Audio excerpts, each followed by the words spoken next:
Meus irmãos, nosso querido professor Cláudio, gostaria de saber quem gostaria de fazer a prece inicial dessa sessão.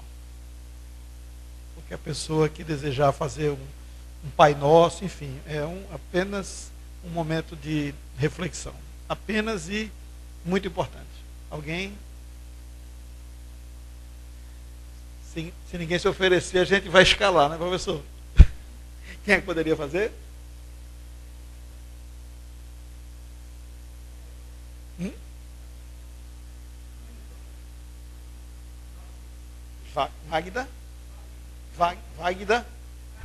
Wagner?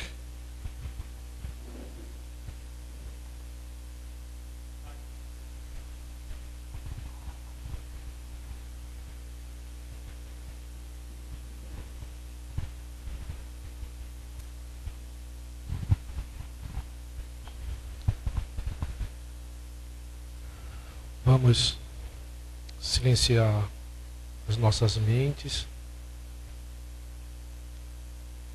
elevando os nossos pensamentos a Jesus, nosso Divino Mestre, rogando e agradecendo pela oportunidade que nos é concedida a todos nós de aqui nos encontrarmos nesta casa de trabalho e de oração, a fim de que cada um de nós tenhamos a oportunidade divina de aqui, nesta noite amena, aurirmos conhecimento necessário para os nossos aprimoramentos intelectuais e morais, para assim, com os auxílios da espiritualidade amiga, galgarmos um degrau nas nossas evoluções. Muito obrigado, Jesus, por tudo e pela oportunidade que nos foi concedida. E em teu nome, no nome da espiritualidade amiga que aqui se encontra, pedimos a ti a permissão para que se inicie os trabalhos espirituais desta noite. Que a tua paz nos acalente os nossos corações, hoje e sempre. Que assim seja.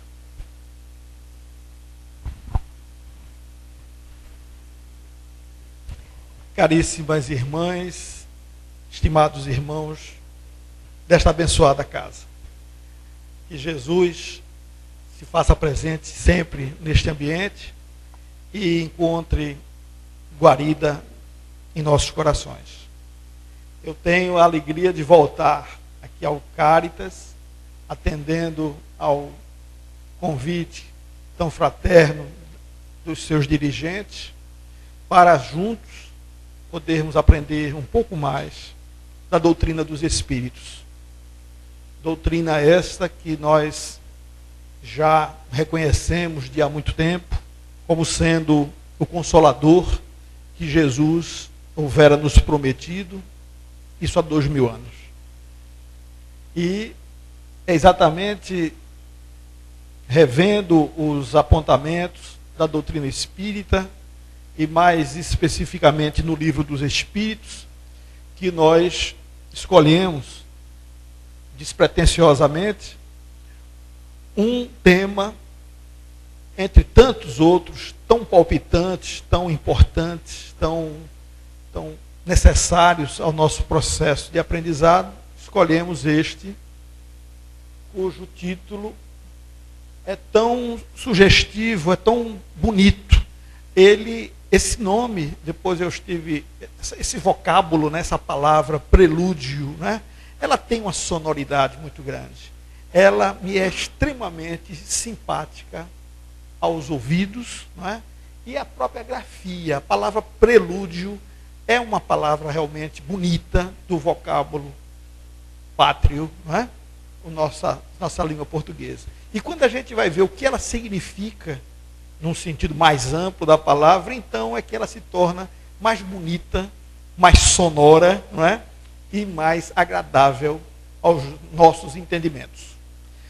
Queria antes, deixar para todos vocês um abraço fraterno dos que fazem o Grupo Espírita de Djalma Farias, uma instituição semelhante ao nosso Caritas, funciona do outro lado da região metropolitana do Recife, né? Portanto, no bairro de Campo Grande, mais exatamente na Encruzilhada, tá certo? No bairro da Encruzilhada.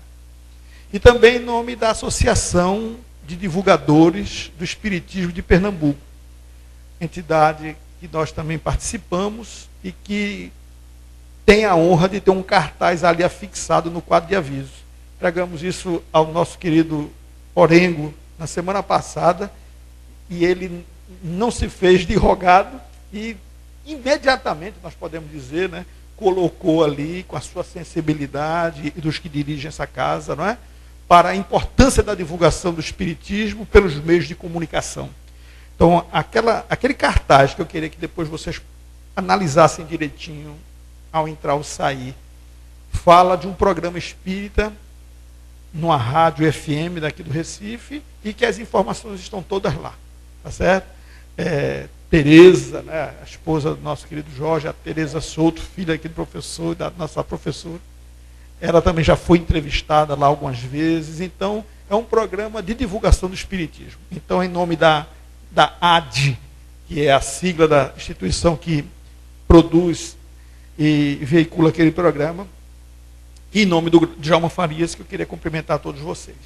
Voltando agora para o tema da nossa reflexão, prelúdio da volta. O que é prelúdio e volta em relação a quê? Não é? Prelúdio, no sentido mais amplo da palavra, é a preparação de alguma coisa. Não é? Costuma-se dizer que prelúdio é o preâmbulo de alguma coisa. Não é? O que o professor acabou de fazer aqui foi o prelúdio da nossa reunião.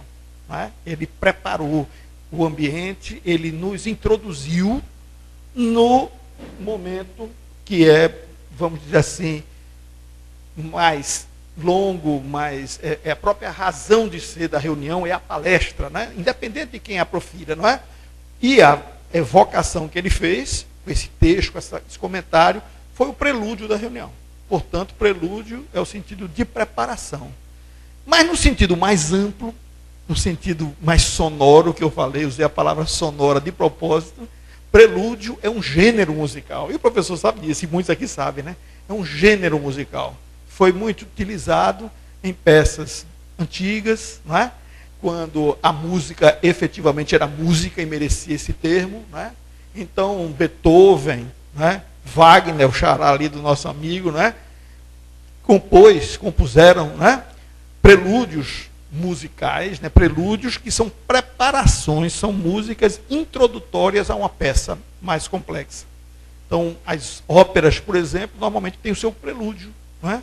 Que é uma música independente, mas que apresenta a peça principal. Então, como vocês veem, a palavra prelúdio é simpática de todo jeito. Né? É agradável, é feliz, é importante de todo jeito. Eu gostava dela de graça e cada vez eu gosto. Então, prelúdio de que volta? Da nossa volta. Nós, espíritos encarnados na Terra, a volta nossa ao mundo corpóreo. E aí já fica mais fácil a gente completar isso aqui com a informação mais ampla, que é o prelúdio da volta do espírito à vida corporal.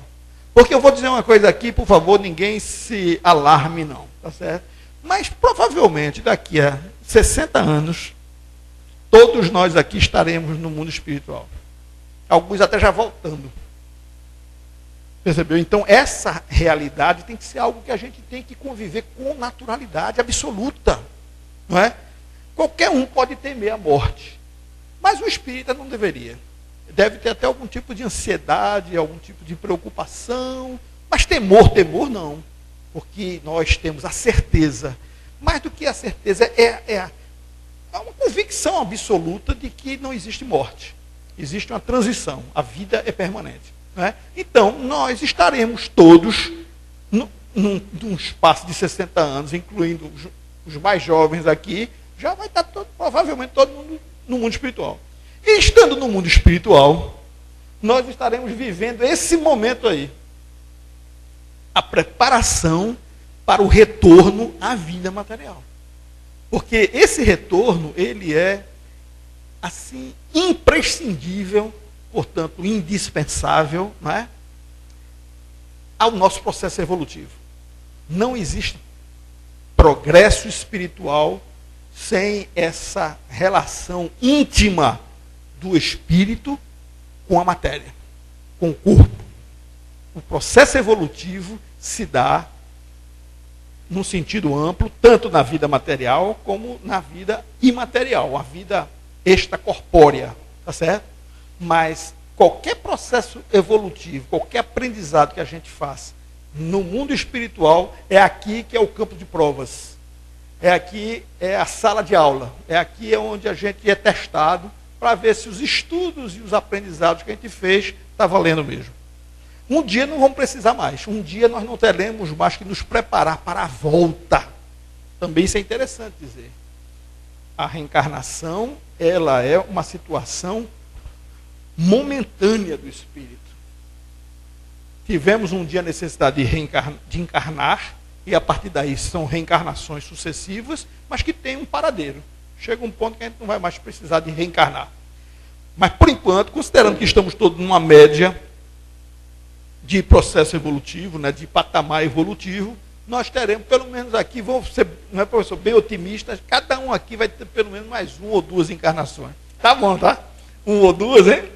A gente, pelo menos 1 ou 2, a gente volta ainda, para a gente ir se acostumando com a ideia. Todo mundo vai desencarnar. E todo mundo vai reencarnar pelo menos mais algumas poucas vezes. Muito bem. Então, esse capítulo todo trata desses assuntos. E eu destaquei só o primeiro, que é o que a gente vai conversar. Mas eu não podia deixar de mencionar todos os outros subcapítulos desse capítulo principal. Isso tudo está aqui, ó, tá vendo? Vai aparecer agora o Livro dos Espíritos. Portanto, nas perguntas 330 e seguintes, nós temos esses assuntos sendo estudados, sendo aprofundados por Kardec em entendimentos com a espiritualidade superior, a mando de Jesus. Prelúdio da volta, a preparação para o nosso retorno. E segue-se perguntas e respostas que a gente vai aqui dialogando juntos, construindo juntos esse aprendizado. Pergunta 330. Essa é muito interessante. Sabem os espíritos em que época reencarnarão? Veja que situação, né? Estamos lá todos já desencarnados.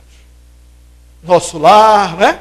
Colônia extremamente, né, agradável e feliz. Estamos lá trabalhando, estamos lá em alguma situação no mundo espiritual. A reencarnação é algo que é inexorável, ou seja, não tem como a gente apelar, não dá para a gente deixar de reencarnar. Pode até, como a gente vai ver, até isso pode ser estendido um pouco mais, abreviar ou adiar. Mas a reencarnação é inevitável. Nós, sabendo disso, que temos que reencarnar, quando estivermos lá no mundo espiritual, nós também teremos a possibilidade de saber em que época será a nossa reencarnação.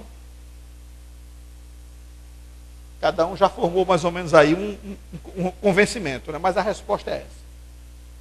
Do mesmo jeito que a gente pressente, não é, que vai morrer, materialmente falando, não temos uma ideia, mas que todo mundo tem essa certeza. Olha, só tem uma coisa que eu tenho certeza na vida, é que eu vou morrer.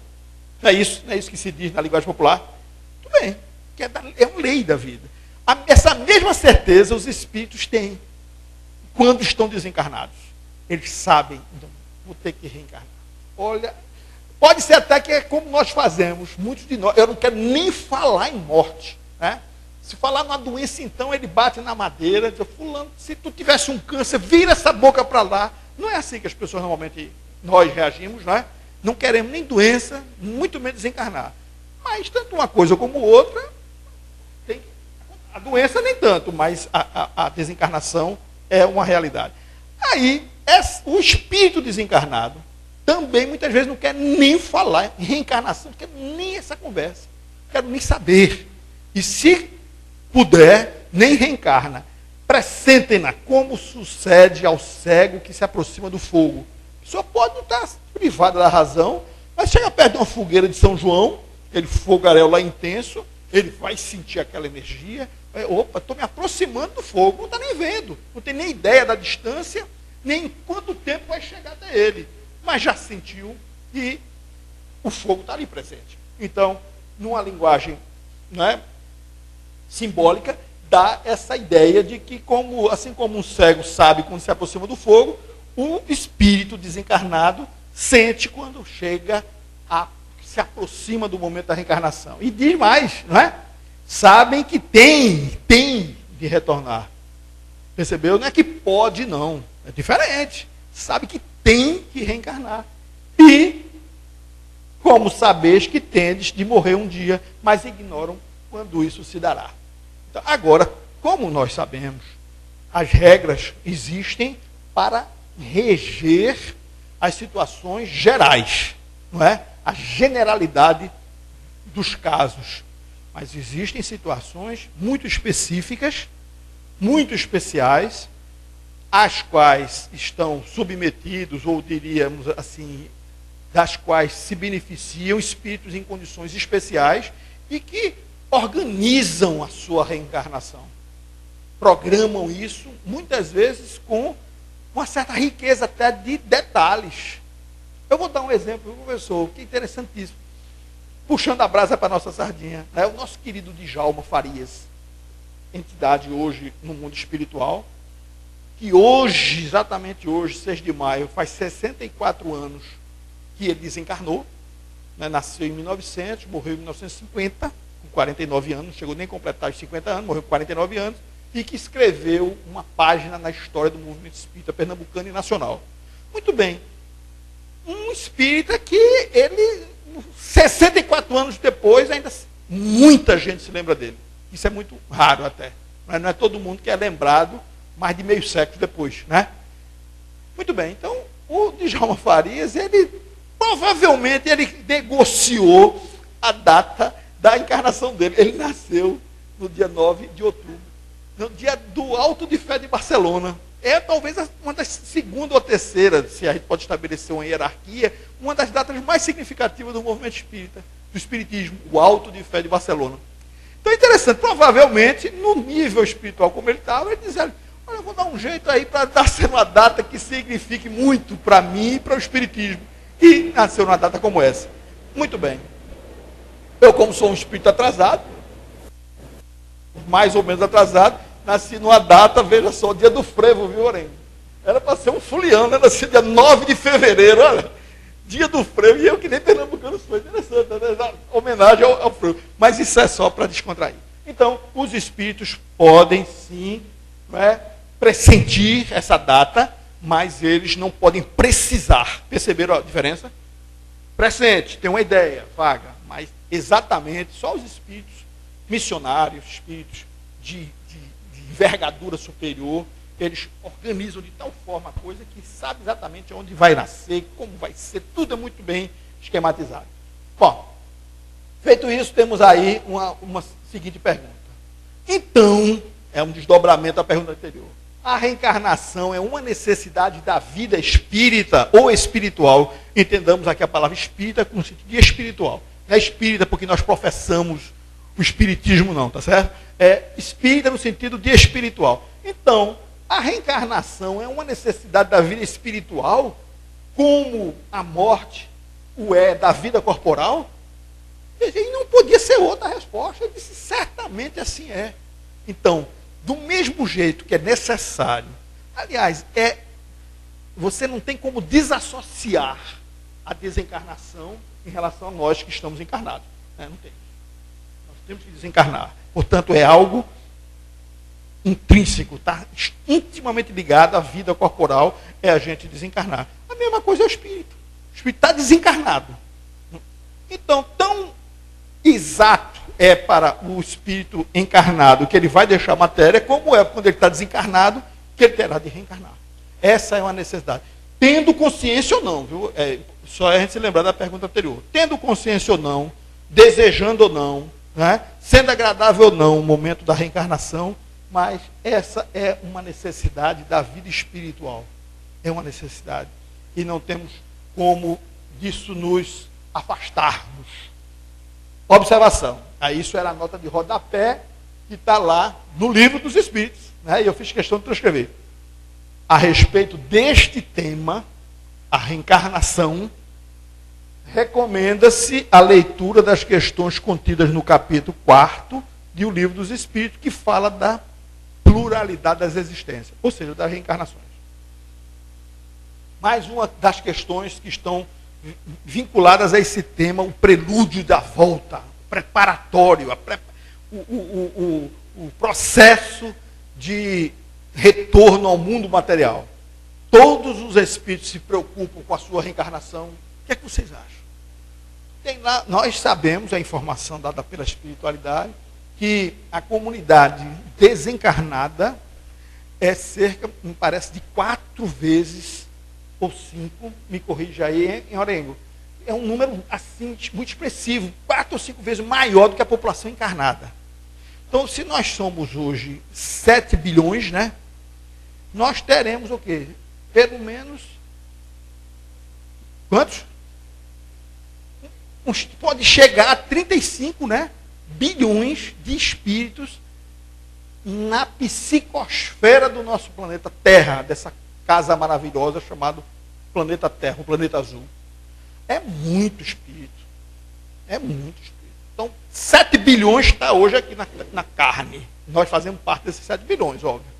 E mais quase 30 bilhões de espíritos estão lá. Todos os espíritos que estão lá do outro lado agora, esses 30 bilhões, todos eles estão preocupados com esse assunto? Mas não está mesmo, muito bem mesmo. Mas não está mesmo. Né? Mas não está mesmo. Muitos aqui tal coisa nem pensa. Outros desconhecem, não compreendem, não sabem nem o que é espírito.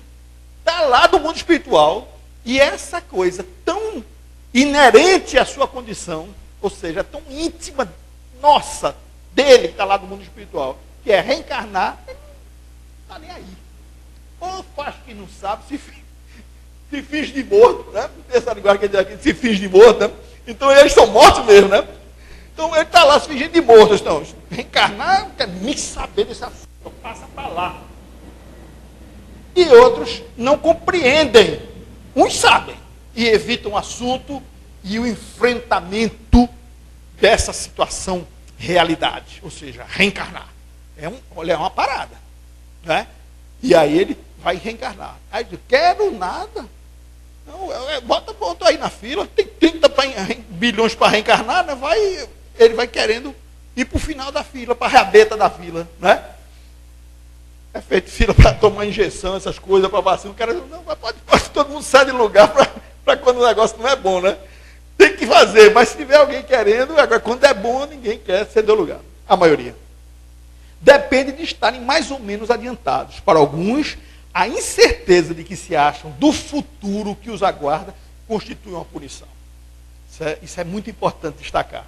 Por quê? Porque, na verdade, o fato de a gente saber que vai reencarnar, para muitos de nós é um consolo. É um alívio. É algo que nós, enquanto espíritos desencarnados, vemos como uma tábua de salvação para as nossas dores, nossas aflições, nossos dramas íntimos, pessoais.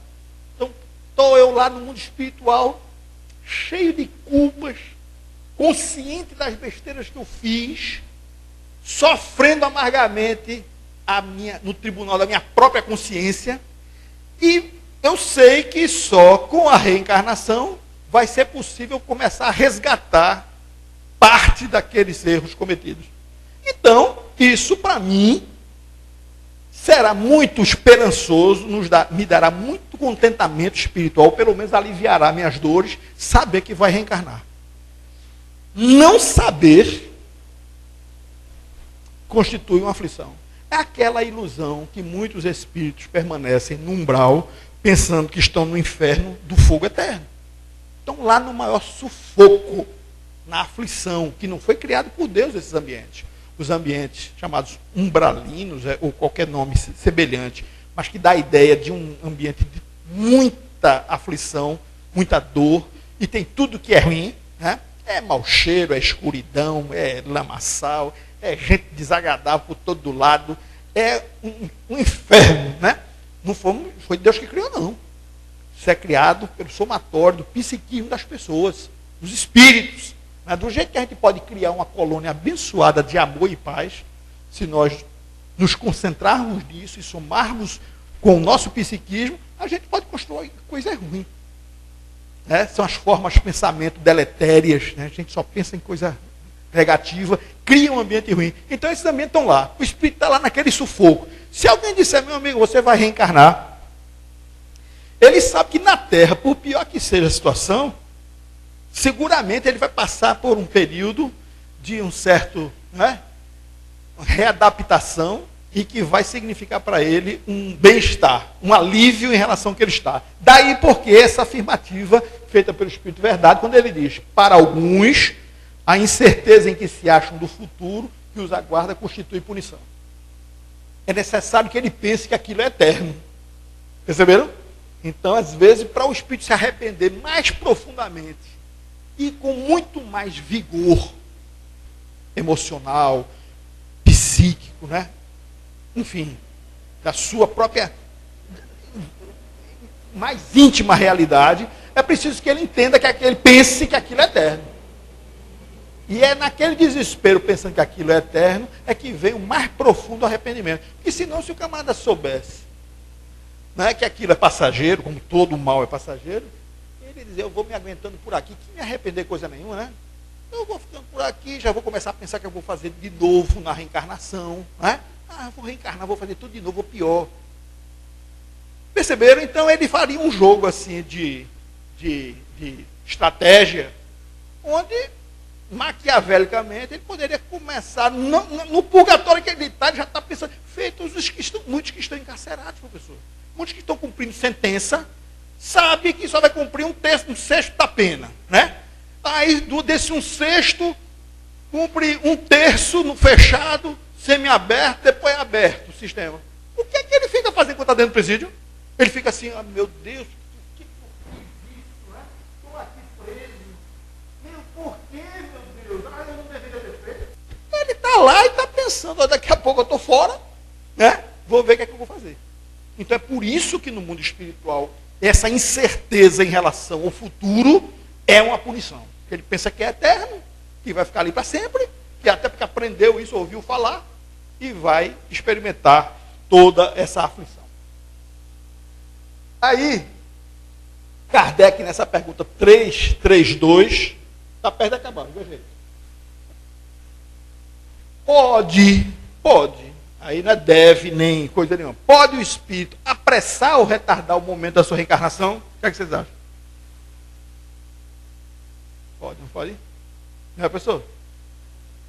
Pode, tanto uma coisa como outra. É interessante. E vocês vão ver isso com toda clareza na palavra vigorosa, lúcida e absolutamente elucidativa do Espírito de Verdade. Pode, a gente pode simplesmente deixar aquela fila andar, né? Vai passando o outro, não, agora chegou a sua vez, meu irmão. E, não vou agora não.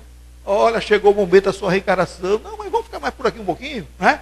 1000 motivos podem levar o espírito a adiar isso. Pode também acontecer do espírito querer, com toda a avidez, dizer, meu Deus, será que eu não posso reencarnar logo hoje? Não, meu irmão, você acabou de chegar. Não, mas eu estou precisando. Você acabou de desencarnar, não faz uma semana que você chegou por aqui, ainda está se tratando, mas eu preciso, tal. Essa avidez, esse desejo ardente, não é, de reencarnar com motivos nobres, né, com motivos elevados, pode ser atendido. Olha, na verdade, o ideal era que você reencarnasse daqui a 10 anos, mas sua necessidade, seu desejo é tão intenso e tão legítimo que é esse seu, né, esse seu intento, que a gente vai antecipar. Isso é possível? É. Aí, pode apressá-lo, atraindo-o o quê? O momento. Né? Então, atraindo-o por um desejo ardente. pode igualmente distanciá-lo, recuando diante da prova, pois entre os espíritos também existem aqueles pusilânimes, os covardes, os indiferentes, aqueles, tá bom, não quero não, meu irmão, vai estudar, meu irmão, vai estudar, você, amanhã você passa num concurso, amanhã você tem um emprego, que nada, quero, a rede ali está tão bom, não é verdade? Isso é uma fraqueza de caráter, que é uma situação momentânea, mas que a gente tem isso aqui encarnado e tem desencarnado. Então o espírito está lá. Não quer vir para o batente, não quer vir para a dureza, porque reencarnar é dureza, embora que, se a vida for levada a sério, também tem isso. Que a gente pode fazer disso aqui uma instância recreativa. Muitos pensam que vem para a Terra a passeio, né? Tem muita gente que encarna, você vê, do jeito que esse camarada vive, ele está pensando que aqui é um playground, né? Aqui é uma Disney World, né? Aqui é uma estação turística. Não é, não. A vida, o professor disse, é luta, não é? A vida é luta. E citou as palavras grandiosas de Jesus. Se alguém quer vir após mim, é o que me siga, quer me seguir, tome a sua cruz e siga-me. Se alguém quer me seguir, tome a sua cruz e venha após mim. Não é isso? Então, tomar a cruz não é o madeiro pesado de não sei quantos quilos. Não. São, às vezes, cruzes mais pesadas do que aquela de madeira. E que a gente sabe que esse é o caminho da nossa regeneração. Aí vocês vão dizer assim, mas que coisa quer dizer que só sofrendo é que a gente evolui? Não. Quem disse que é só sofrendo? É porque essa tem sido a nossa escolha. Porque Jesus também ensinou que o amor cobre uma multidão de pecados. Mas a gente não quer nem sofrer, nem quer amar. Vê se pode. Não é mais ou menos assim? E a gente se queixa da vida. Não está bom. Não. Sacrifício é uma palavra que a gente quer para os outros. Se doar, se dedicar, sofrer por uma causa, por uma coisa, por alguém. A gente vai fazendo. E aí fica no lugar comum das expiações, sem grandes proveitos. Olha, o senhor estava lendo, professor, o texto, e eu estava. Minha cabeça estava lá no livro Paulo e Estevão, que eu estou relendo depois de quase 30 anos. Paulo e Estevão, Paulo Orengo, foi o primeiro perseguidor dos cristãos. Ele inaugurou uma temporada de caça contra os cristãos, os primeiros cristãos. Paulo, esse que escreve as imortais cartas, chamadas de epístolas, todo mundo aqui já ouviu falar, né? As epístolas de Paulo aos Coríntios, né? A Gálatas, os atenienses, né? Tessalonicenses, aquelas cidades, aquelas comunidades lá perto e longe de onde ele vivia. Ele perseguia por ignorância. Quando ele viu a verdade, mudou completamente a vida dele. E a partir daí foi só sacrifício. Antes, ele sacrificava os outros. Percebeu? Ele pensava que o progresso dele era fazer os outros sofrer. Ele entendeu que o progresso verdadeiro é ele sofrer com dignidade pelo progresso dos outros. Viu que é completamente diferente? Então a vida de Paulo é essa. Muita luta, e eu estou empolgado com o livro, e a gente fica renovado nas nossas energias, nosso bom ânimo, nas nossas esperanças de uma vida melhor, quando a gente vê o que Paulo passou. Aquele homem sofreu demais, minha gente. Olha, se alguém aqui não leu ainda esse livro, aqui tem livraria? Não tem? Tem? Livraria mesmo, para comprar, ou é só biblioteca? Hein? Para ler. Mas deve ter Paulo e Estevão aqui, né? Quem nunca leu, pegue esse livro, vocês vão desejar ardentemente voltar para casa. Só para continuar lendo. Paulo e Estevão, a vida desses dois grandes luminares do cristianismo nascente. Então, os que são pusilânimes, fracos de vontade e tal, vai empurrando com a barriga a reencarnação, sem se darem conta que não fazem isso impunemente. Do mesmo jeito que o paciente de uma doença qualquer. O médico vem, a enfermeira vem dar o remédio. Não quero não, sei que, ou então cospe o remédio, faz que engoliu, joga fora, não é? Ele está recusando o remédio e vai sofrer as consequências? Vai, não é? Ninguém fica impune ao evitar o tratamento. Como reencarnação é tratamento para o espírito, ele também vai responder por isso, tá certo? Olha a outra qual é. Se considerasse, no caso de se considerar bastante feliz, numa condição mediana lá entre os espíritos errantes, vocês todos sabem o que é o espírito que está entre uma encarnação e outra. Então, por exemplo, quando eu deixar esse corpo, ele baixou a sepultura ou não, mas larguei o corpo, está lá para lá, morreu, né? Na linguagem popular, eu continuo existindo como espírito. Não é isso? Qualquer um de nós vai continuar. Eu não vou ter que reencarnar, pelo que a gente já aprendeu aqui, vamos.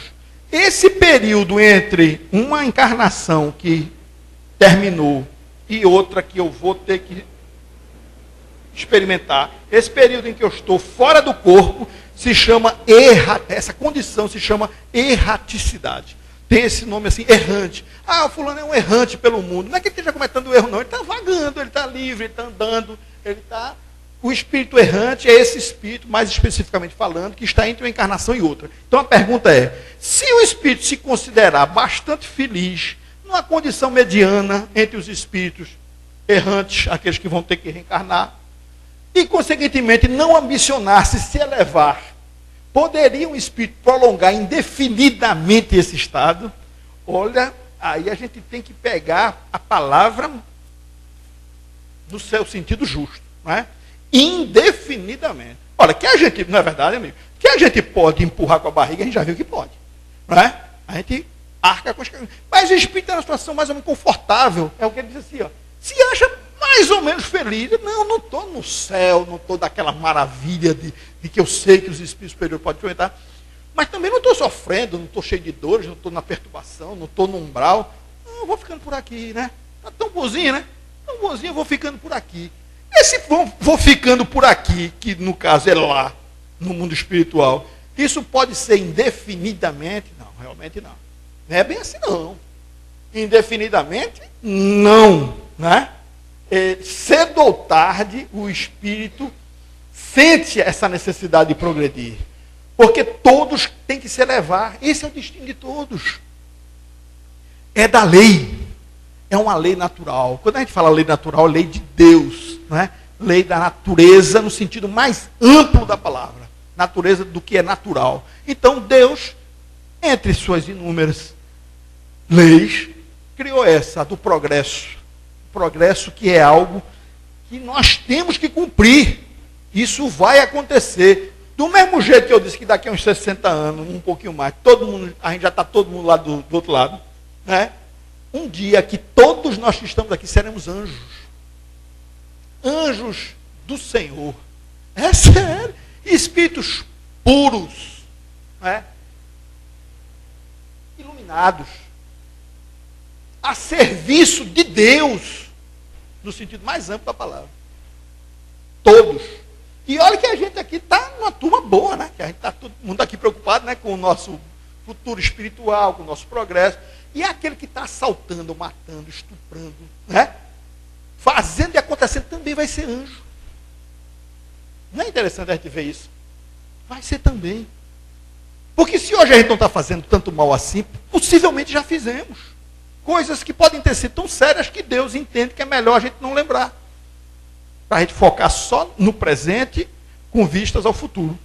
Mas todos nós, um dia, seremos anjos. Aliás, é até o tema de uma música belíssima do grupo Acorde, lá da Paraíba. Então, indefinidamente, não. Um dia o espírito sente, até sabe por quê? Porque os espíritos formam suas famílias espirituais, né? Que são laços efetivos, que não são tão tênues, tão fugazes como é o da vida material. Muitas vezes os espíritos tem uma família material, tem uma parentela material, que parecem estranhos. Tem nada a ver entre eles. Não sei que fulano é minha irmã, ou fulano é meu irmão. Como é que eu sou filho de fulano, ou fulano é meu... Porque não existe vínculo espiritual. Perceberam? É uma coisa assim. Mas a gente sabe que existem os vínculos espirituais profundos. Aliás, eu até lendo uma coisa sobre Emmanuel, ele fala de uma forma muito poética sobre essa questão das almas que têm profunda afinidade entre si, né, e que se buscam incessantemente, um dia se reencontram, e que vivem muitas vezes numa luta permanente, no bom sentido, para esse reencontro acontecer logo. Muito bem. Esses espíritos, eles que têm as suas afinidades, ele está vendo a sua parentela espiritual, ou seja, aqueles espíritos com os quais ele tem muita afinidade, se distanciando, evoluindo, deixando planos feitos nossos, para irem encarnar em planos mais felizes. E às vezes nem encarnar mais. Já chegou num grau evolutivo que não encarna mais. E aí a gente vai perder essas pessoas de vista. E ninguém é feliz sozinho, já disse o poeta. Não é? Então a gente só é feliz quando a gente está com alguém que também está feliz ao nosso lado. Então, é por isso que o processo evolutivo ele se dá inexoravelmente. É impossível nós aqui não sermos um dia perfeitos. Não tem outra opção, não tem um plano B. Tem assim, seremos todos perfeitos. Tá certo? É essa a nossa realidade. Porque por uma razão ou por outra, sim, aí eu falei, né, a questão do que o sofrimento leva muito ao progresso, a dor é uma grande instrutora, e o amor é o melhor caminho. Mas que não é ainda tão seguido por nós, mas um dia nosso processo evolutivo vai se dar só pelo amor. Pelo amor, pela abnegação, pela verdadeira fraternidade. E aí, temos mais uma.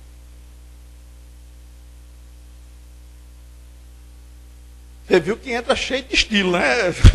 Negócio... E olha que não é nem o Prezi ainda, né? Tu conhece o Prezi, né, Orengo? É o PowerPoint mesmo. Existe predestinação na união da alma com tal ou tal corpo, ou só a última hora é feita a escolha do corpo que a alma tomará, né? Existe. Existe o quê? O que existe é uma preparação. A gente não reencarna aleatoriamente. Pode ser aleatório, questões mais insignificantes. Não, meu cabelo vai ser liso, castanho, ou vai puxar do pai, preto e um pouco mais ondulado. Isso aí não é tão relevante. A gente está falando de coisas que implicam efetivamente no processo evolutivo do ser que está reencarnado. Então, o que vai determinar, não é, o corpo que eu vou ter na próxima existência, quando eu estiver lá do outro lado da vida? A gente não combinou aqui que daqui a uns 60 anos está todo mundo já pensando em voltar? Muito bem, então estamos lá do outro lado. E agora, vamos reencarnar? Sim, mas como é que vai ser esse meu corpo? Né? Como é que fica essa questão? Vou nascer num corpo masculino ou feminino? Vou ser saudável ou não? Vou ter alguma deformidade, alguma deficiência física ou não? Enfim, coisas assim que são significativas, não é? Vão ser definidas a partir do que o espírito efetivamente pretende realizar na vida encarnatória, na próxima existência encarnatória. Não é assim, não, olha, está sendo gestado ali um corpo ali, já está definido a situação dele, ele vai nascer com uma síndrome qualquer, uma deficiência qualquer, vai, reencarna você ali. Não, mas eu não era para você, não, vai, não é assim. Olha como a coisa funciona. O espírito é sempre de antemão designado. Existe sim, primeiro, o espírito sabe o gênero de prova ou de expiação que ele vai passar. A partir daí, o corpo é que é estabelecido vamos dizer, essa destinação. Não é uma coisa solta, não é uma coisa feita de última hora, não é uma coisa feita ao acaso. É tendo escolhido a prova que queira submeter-se, pede para encarnar. Ora, Deus que tudo sabe e vê, já antecipadamente sabia e vira que tal espírito se uniria a tal corpo. Então, um corpo, nós só estamos no corpo que nós estamos hoje, como ele é hoje. Salvo aquelas questões que a gente foi adquirindo ao longo da resistência por algum descuido, ou algum comportamento enfim, que nos trouxe algum problema, tem gente que contrai doenças pelo gênero de vida que resolve adotar. Não é verdade? Gênero de vida que adota.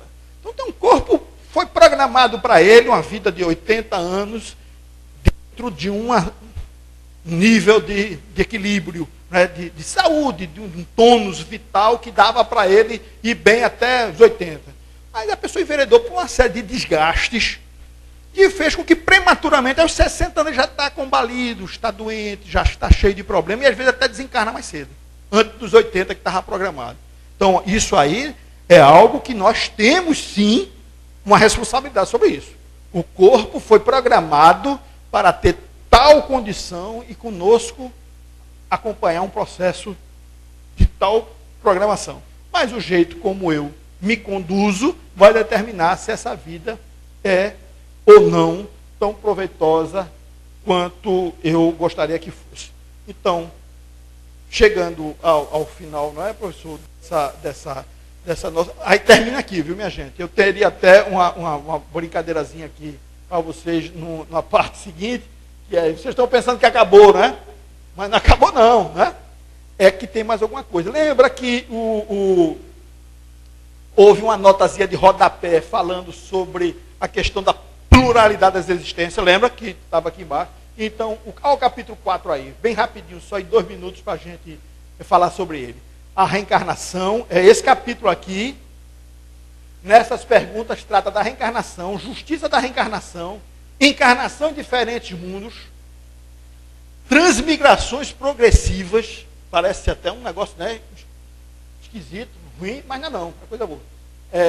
Sorte das crianças depois da morte, sexo nos espíritos, parentesco, filiação, parecenças físicas e morais. Nesse capítulo que apareceu no rodapé dos estudos, tem essa questão aqui, e ideias inatas, ó.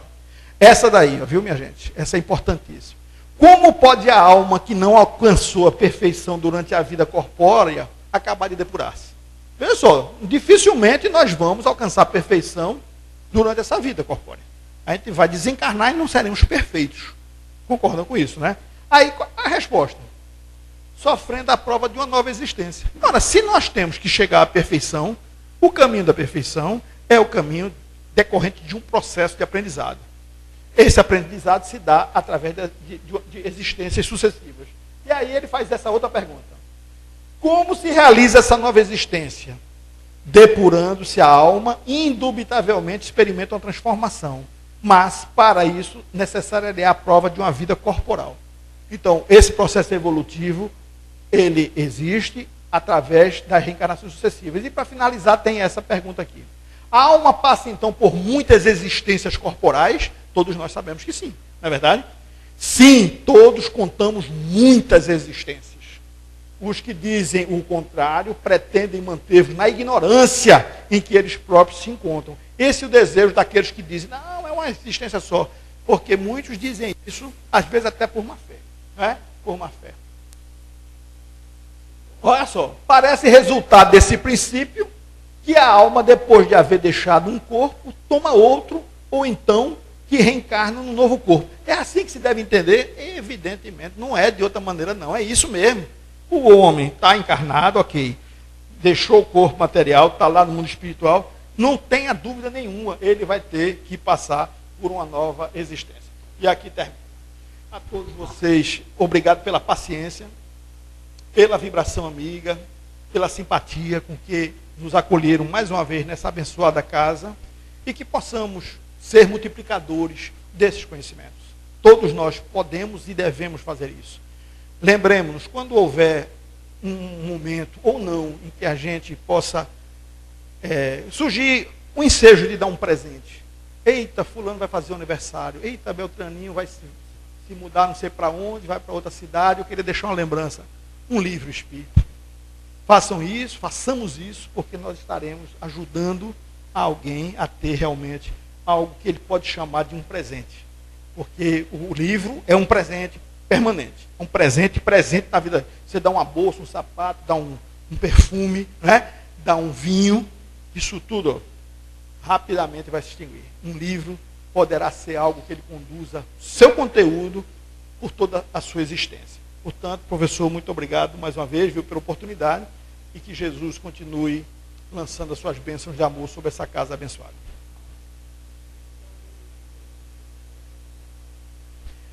Posso pedir alguém? Eu acho que alguém agora vai ter mais uma pessoa para fazer a prece final. Quem é que poder? Já fez?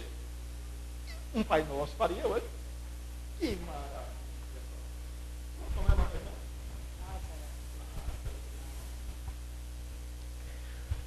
Pessoal, vamos agradecer a Jesus Cristo a oportunidade que tivemos de estarmos aqui reunidos para tentarmos melhorar um novo aprendizado.